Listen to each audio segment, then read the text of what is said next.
Okay, now that father and son have been reunited, it's time to take care of business. Understand, though, that Penelope doesn't know that Odysseus is back. She sees this blind beggar. Well, he's not blind, but this old beggar, and does talk to him. We didn't read it, but it was mentioned in the film piece that I posted there. She has a conversation with Odysseus as Odysseus is disguised as an old beggar. And she tells the old beggar that tomorrow she has to choose a new husband. So this is the way she's going to choose. She sets up a test.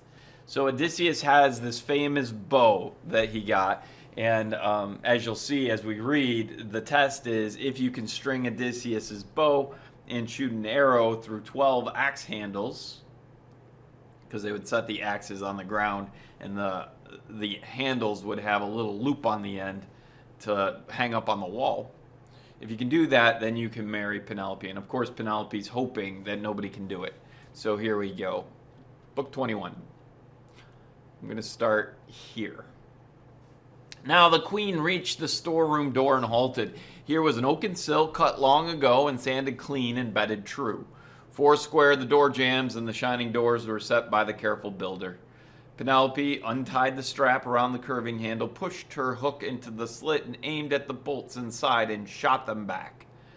Then came a rasping sound as those bright doors the key had sprung gave way. A bellow like a bull's vaunt in a meadow, followed by her light footfall entering over the plank floor. Herb-scented robes lay there in chests, but the lady's milk-white arms went to lift the bow down from a peg in its polished bow case. So this is Penelope entering the armory where Odysseus's weapons would have been kept. Now Penelope sank down, holding the weapon on her knees, and drew her husband's great bow out, and sobbed and bit her lip, and let the salt tears flow. Then back she went to face the crowded hall, tremendous bow in hand, and on her shoulder hung the quiver spiked with coughing death. Behind her, maids bore a basket full of axe heads, bronze and iron implements for the master's game. Thus, in her beauty, she approached the suitors, and near a pillar of the solid roof, she paused. Her shining veil across her cheeks, her maids on either hand and still, and she spoke to the banqueters, or to the suitors. My lords, hear me. Suitors indeed. You commandeered this house to feast and drink in, day and night, my husband being long gone, long out of mind. You found no justification for yourselves, none except your lust to marry me. Stand up, then. We now declare a contest for that prize. Here is my lord Odysseus's hunting bow. Bend and string it, if you can. Who sends an arrow through iron axe helve sockets 12 in a line? I join my life with his and leave this place, my home, my rich and beautiful bridal house, forever to be remembered, though I dream it only. So Antinous kind of looks and he's like, okay, everybody complains. They're like, nobody can string Odysseus's bow. And Antinous is like, guys, come on, we can do this. So let's pick up here where Telemachus is like, before you guys try, just let me try myself. Even right here. I myself should like to try that bow. Suppose I bend it and bring off the shot. My heart will be less heavy seeing the queen my mother go for the last time from this house and hall, if I who stay can do my father's feat. He moved out quickly, dropping his crimson cloak, and lifted sword and sword belt from his shoulders. His preparation was to dig a trench, heaping the earth in a long ridge beside it, to hold the blades half bedded. A taut cord aligned the socket rings, and no one there but looked on wondering at his workmanship, for the boy had never seen it done. He took his stand then on the broad door sill to attempt the bow. 3 times he put his back into it and sprang it, and 3 times he had to slack off. Still, he meant to string that bow and pull for the needle shot. A 4th try, and he had it all but strung, when a stiffening in Odysseus made him check. Abruptly then he stopped and turned and said, "Ah, blast and damn it, must I be a milksop all my life? Half grown, all thumbs, no strength or naked arms to defend myself if someone picks a fight with me? Take over, oh my elders and betters. Try the bow. Run off the contest." I love that, by the way, because Telemachus could have done it. He could have strung his dad's bow, and all it takes is Odysseus disguised as a beggar to be like, not right now, right? Like, we got bigger plans. And so he pretends to be weak. So now it's the suitors' turns to try. And he stood the weapon upright against the massy timbered door with one arrow across the horn aslant, and then went back to his chair. Antinous gave the word. "Now, one man at a time, rise and go forward, round the room in order, left to right from where they dipped the wine." As this seemed fair enough, up stood Laodice, the son of Olympus. This man used to find visions for them in the smoke of sacrifice. He kept his chair well back, retired by the wine bowl, for he alone could not abide their manners, but sat in shame for all the rest. Now it was he who had first to confront the bow. Standing up on the broad door-sill, he failed. The bow, unbending, made his thin hands yield. No muscle in them. He gave up and said, "Friends, I cannot. Let the next man handle it. Here is a bow to break the heart and spirit of many strong men. Aye, and death is less bitter than to live on and never have the beauty that we came here laying siege to so many days. Resolute are you still to win Odysseus' lady Penelope? Pit yourselves against the bow and look among Achaeans for another's daughter. Gifts will be enough to court and take her. Let the best offer win."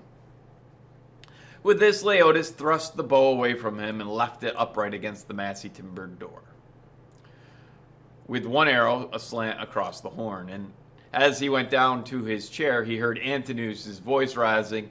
"What is that you say? Ah, it makes me burn. You cannot string the weapon, so here is a bow to break the heart and spirit of many strong men. Crushing thought. You were not born. You never had it in you to pull that bow and let the arrow fly. But here are men who can and will." He called out to the goatherd Melanthios, "Kindle a fire there. Be quick about it. Draw up a big bench with a sheepskin on it, and bring a cake of lard out of the stores. Contenders from now on will heat and grease the bow. We'll try it limber and bring off the shot." Yeah, so they try to cheat a little bit. Let's skip ahead.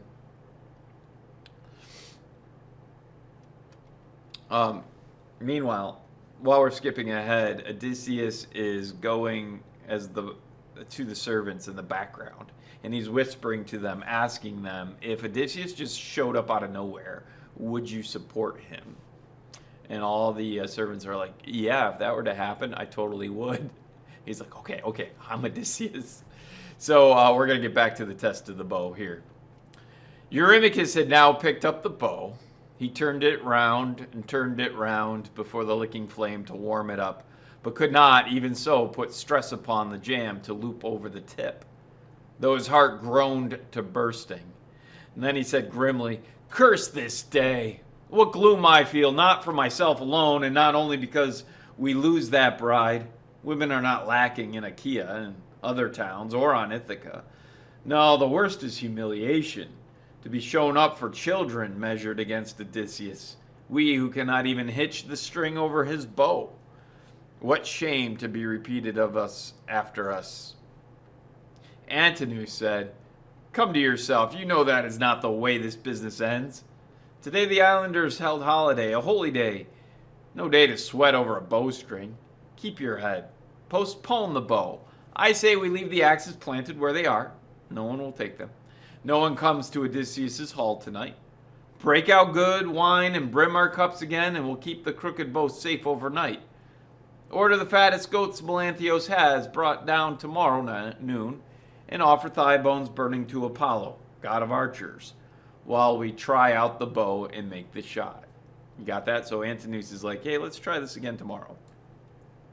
As this appealed to everyone, heralds came pouring fresh water from their hands, and boys filled up the wine bowls, Joints of meat went round, fresh cuts for all, while each man made his offering, tilting the red wine to the gods, and drank his fill. Then spoke Odysseus, all craft and gall. My lords, contenders for the queen, permit me, a passion in me moves me to speak out.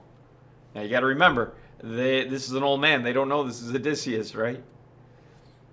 Odysseus says, I put it to Eurymachus above all, and to that brilliant Prince Antinous, just now how wise his counsel was, to leave the trial and turn your thoughts to the immortal gods. Apollo will give you power tomorrow to whom he wills. But let me try my hand at the smooth bow. Let me test my fingers and my pull to see if any of the old-time kick is there, or if thin fare and roving took it out of me. That immediately leads to all the suitors complaining. And, they're like, come on, we're not going to let this old man try. So Penelope actually stands up for him and says, guys, let him try. Even if he wins, do you think I'm going to marry an old man? No. So what's the harm in letting him try? So Telemachus goes over to his mom. Oh, we're not going to read this, but I'll sum it up. And he tells his mom to go and return to her own hall and lock herself in her room. And it's a subtle little hint, like, it's about to get real in here. You take the women, lock them up. So eventually, they're going to let, because Telemachus says so, they're going to let Odysseus try the bow. Old man Odysseus, right? And so I'm going to start right here. And Odysseus took his time, turning the bow, tapping it every inch for borings that termites might have made while the master of the weapon was abroad. The suitors were now watching him, and some jested among themselves. He's a bow lover, dealer in old bows. Maybe he has one like it at home, or has an itch to make one for himself. See how he handles it, the sly old buzzard. And one disdainful suitor added this, may his fortune grow an inch for every inch he bends it. By the way, penis joke, right? Even 3,000 years ago. But the man, skilled in all ways of contending, Odysseus, satisfied by the great bow's look and heft, like a musician, like a harper, when with quiet hand upon his instrument he draws between his thumb and forefinger a sweet new string upon a peg. So effortlessly, Odysseus in one motion strung the bow, then slid his right hand down the cord and plucked it, so the taut gut vibrating hummed and sang a swallow's note. In the hushed hall, it smote the suitors, and all their faces changed. Then Zeus thundered overhead, one loud crack for a sign. And Odysseus laughed within him that the son of old, crooked-minded Kronos had flung that omen down. Yeah, the suitors are like, oh, crap, right? You hear thunder in the background? That's like the epic music. They had never expected this old man to string the bow. He picked one ready arrow from his table, where it lay bare. The rest were waiting still in the quiver for the young men's turn to come. He knocked it, let it rest across the hand grip, and drew the string and grooved butt of the arrow, aiming from where he sat upon the stool. Now flashed arrow from twanging bow, clean as a whistle, through every socket ring, and grazed not one, to thud with heavy brazen head beyond. Then quietly Odysseus said, Telemachus, the stranger you welcomed in your hall has not disgraced you. I did not miss. Neither did I take all day stringing the bow. My hand and eye are sound, not so contemptible as the young men say. The hour has come to cook their lordship's mutton. I love it. Cook their lordship's mutton, a.k.a. beat their butts. supper by daylight, other amusements later, with song and harping that adorn a feast. He dropped his eyes and nodded, and the Prince Telemachus, true son of King Odysseus, belted his sword on, clapped hand to his spear, and with clink and glitter of keen bronze stood by his chair in the forefront near his father. This is my drawing, by the way, of him shooting through the 12 axe handles, right? So you had to shoot through all the loops on the ends of the axes without touching one after stringing the bow. Oh yeah, here we go. They realize at this very moment, all the suitors are like, oh, wow, that's Odysseus. Run! But they can't run because Telemachus had Penelope lock all the doors. So let's pick up with Death in the Great Hall.